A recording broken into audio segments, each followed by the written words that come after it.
नमस्कार दोस्तों, ITI career hub YouTube channel में आप सभी का स्वागत है। अगर आप इस चैनल को पहली बार देख रहे हो तो चैनल को सब्सक्राइब करके बेल आइकन को प्रेस कर दे, जिससे आने वाले सभी वीडियोज़ की नोटिफिकेशन आपको सबसे पहले मिल सके। तो साथियों, अपने गेज का टॉपिक स्टार्ट कर रखा था और पीछे वाली क्लास के अंदर अपने दो गेजों को कंप्लीट कर चुके हैं। पहला गेज अपने लिमिट गेज को पढ़ा था, उसके बाद में दूसरी क्लास थी अपनी वो फिलर गेज के संबंध में थी। आज की अपनी क्लास है वो स्क्रू पिच गेज के बारे में है। स्क्रू पिच गेज क्या होता है इसके बारे में मैंने आज जानेंगे। तो चलिए अपने क्लास को स्टार्ट करते हैं।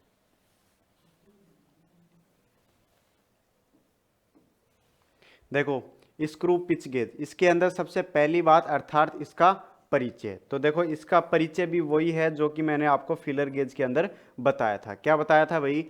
कि फिलर गेज के अंदर मैंने आपको बताया था कि फिलर गेज एक पत्तियों का क्या होता है भाई, समूह होता है और उसको एक होल्डर के अंदर नट बोल्ट या फिर रिवेट के माध्यम से उसको जोड़ा जाता है या फिर कसा जाता है। तो यही बात लागू होती है भाई स्क्रू पिच गेज के अंदर। तो देखो, screw pitch gauge, screw pitch gauge एक पत्तियों का, स्क्रू पिच गेज एक पत्तियों का समूह होता है। समूह होता है अर्थात गैंग होती है, यानी कि इसके अंदर कई सारी पत्तियां होती है जिनको एक साथ में जोड़ा जाता है। ठीक है, यानी कि स्क्रू पिच गेज एक पत्तियों का क्या होता है भाई, समूह होता है।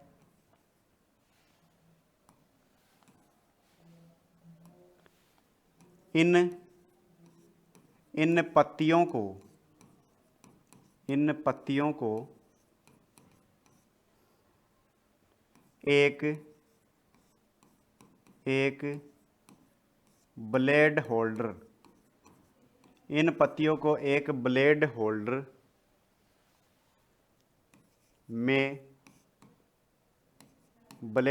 में रिवेट या नट बोल्ट के माध्यम से के माध्यम से कसते हैं।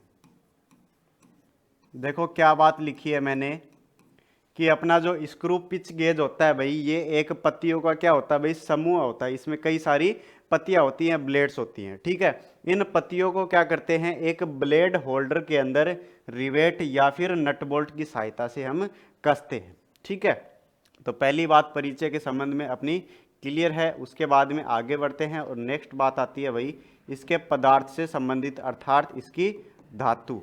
तो देखो, स्क्रू पिच गेज है वो किस धातु से निर्मित होता है, तो वहां पे आपको याद रखना है कि स्क्रू पिच गेज हमारा स्प्रिंग स्टील से निर्मित रहता है। किससे? स्प्रिंग स्टील से। ठीक है, उसके बाद में अगली मुख्य बात आपको ध्यान में रखनी है। अगली मुख्य बात क्या है? देखो, स्क्रू पिच गेज में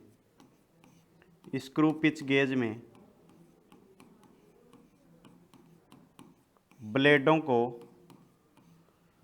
को हार्ड किया जाता है। ठीक है, क्लियर है भाई कि अपना जो स्क्रू पिच गेज होता है इसकी जो धातु रहती है वो स्प्रिंग स्टील रहती है और इनके अंदर जो ब्लेड्स होती हैं उन ब्लेड्स को क्या किया जाता है भाई, हार्ड किया जाता है। ठीक है, उसके बाद में अगली मुख्य बात,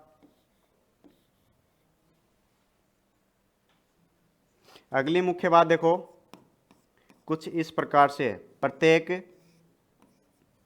पत्ती अर्थात ब्लेड, प्रत्येक पत्ती पर मानक चूड़ी के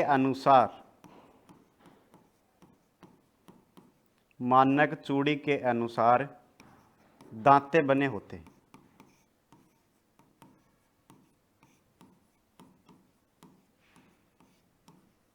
देखो क्या बात लिखी मैंने कि अपना जो स्क्रू पिच गेज रहता है, इसके अंदर जो ब्लेड रहती है उस ब्लेड के ऊपर क्या होता है भाई, स्टैंडर्ड थ्रेड कटी हुई रहती है। ठीक है, स्टैंडर्ड थ्रेड के अनुसार उसके अंदर दांते बने हुए होते हैं। ठीक है, ये बात इसके अंदर आप ध्यान में रखोगे।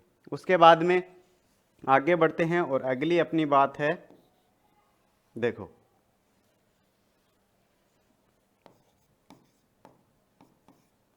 पत्ती के ऊपर, पत्ती के ऊपर चूड़ी की रूपरेखा, पत्ती के ऊपर चूड़ी की रूपरेखा 25 मिलीमीटर से 30 मिलीमीटर लंबाई तक बनी होती हैं। देखो क्या बात लिखी है मैंने, बहुत ज़्यादा इंपॉर्टेंट है कि अपनी जो स्क्रू पिच गेज रहती है इसके अंदर जो पत्तियां रहती है, पत्तियों के ऊपर जो दांते बने हुए होते हैं, चूड़ी की जो रूपरेखा बनी हुई होती है वो कितने दूरी के अंदर बनी हुई होती है। ठीक है, तो वहां पे देखेंगे तो 25 mm से 30 mm की दूरी के अंदर क्या होता है भाई, इसकी चूड़ी की रूपरेखा बनी हुई रहती है। ठीक है, उसके बाद में आगे बढ़ते हैं और अगली अपनी मुख्य बात कुछ इस प्रकार से है।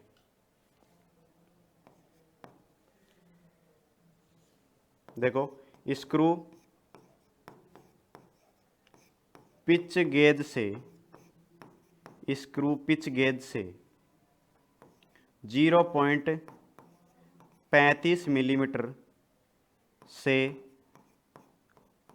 5 मिलीमीटर, देखो क्या बात लिखी मैंने कि स्क्रू पिच गेज से 0.35 मिलीमीटर से 5 मिलीमीटर तक की पिच को माप सकते हैं। इसके द्वारा हम भाई कितने mm तक की पिच को माप सकते हैं भाई, तो 0.35 mm से लेकर 5 mm तक की पिच को हम माप सकते हैं। ठीक है, उसके बाद में देखो इसका आता है यूज। इसका यूज कहाँ किया जाता है, तो यूज देखो मैं आपको नेक्स्ट पेज के ऊपर करवाता हूँ और इसका डायग्राम है उससे भी आपको परिचय करवाता हूँ।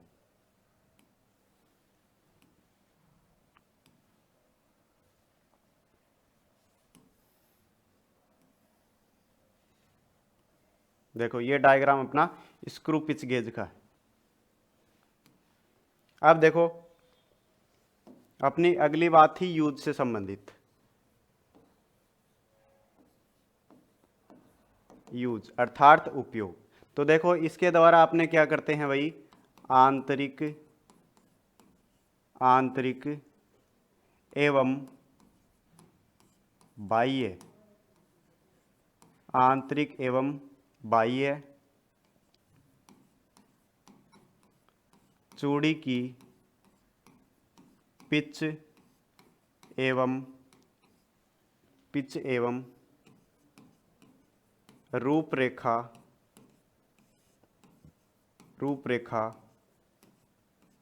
जांचने के लिए। देखो यूज से संबंधित बात मैंने क्या लिखी है कि स्क्रू पिच गेज के द्वारा हम आंतरिक चूड़ी यानी अंदर की चूड़ी और बाह्य चूड़ी, अंदर की चूड़ी और बाहर की चूड़ी, दोनों प्रकार की चूड़ी की पिच और उसकी रूपरेखा अर्थात उसकी प्रोफाइल को हम जांच सकते हैं। ठीक है, अब आगे एक सावधानी है, उसको भी अपने को ध्यान में रखना है। क्या सावधानी है भाई, देखो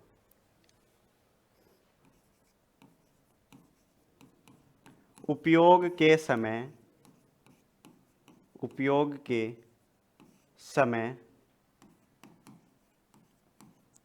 ब्लेड के ऊपर बनी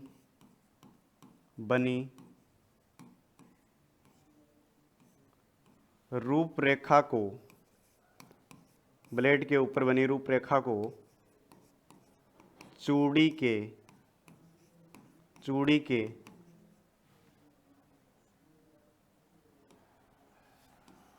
चूड़ी के संपर्क में रखना चाहिए।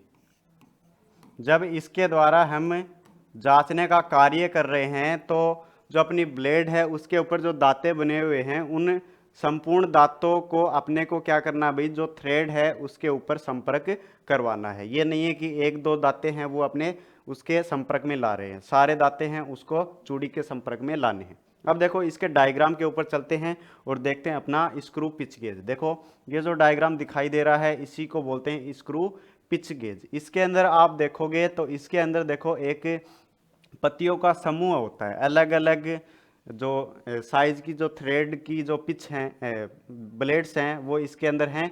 और इन ब्लेड्स को क्या किया जाता है, एक होल्डर के द्वारा और रिवेट या फिर नट बोल्ट के माध्यम से इसको कस दिया जाता है। ठीक है, ये अलग अलग साइज की ब्लेड्स हैं जिनको एक होल्डर के अंदर नट बोल्ट और रिवेट के माध्यम से कस दिया जाता है। इसके द्वारा देखो हम क्या करते हैं, इसके द्वारा बाहरी चूड़ी जो कि हम एग्जाम्पल के रूप में देखते हैं कि जो अपना बोल्ट होता है, बोल्ट के ऊपर क्या होती है भाई, बाहरी चूड़ी होती है। तो देखो यहाँ पे बोल्ट की जो चूड़ी है वो यहाँ पे जांचने का कार्य हो रहा है, तो इसके द्वारा बाहरी चूड़ी और आंतरिक चूड़ी दोनों प्रकार की जो थ्रेड्स हैं, चूड़ी हैं, उसकी पिच और उसकी रूपरेखा को जांचने के लिए हम इसका यूज करते हैं। यहाँ पे देखो अंदरूनी चूड़ी के लिए यहाँ पे एग्जाम्पल के रूप में नट का उपयोग किया गया है, नट की जो थ्रेड है उसको जांचने का प्रयास यहाँ पे किया गया है। ठीक है, तो अपना जो टॉपिक था स्क्रू पिच गेज का वो यहीं पर समाप्त होता है। आशा करते हैं कि ये आपको समझ में आ गया होगा। बाकी के जो गेज हैं वो अपने नेक्स्ट क्लास के अंदर पढ़ेंगे। तो आज के लिए बस इतना ही, मिलते हैं नेक्स्ट वीडियो में। धन्यवाद।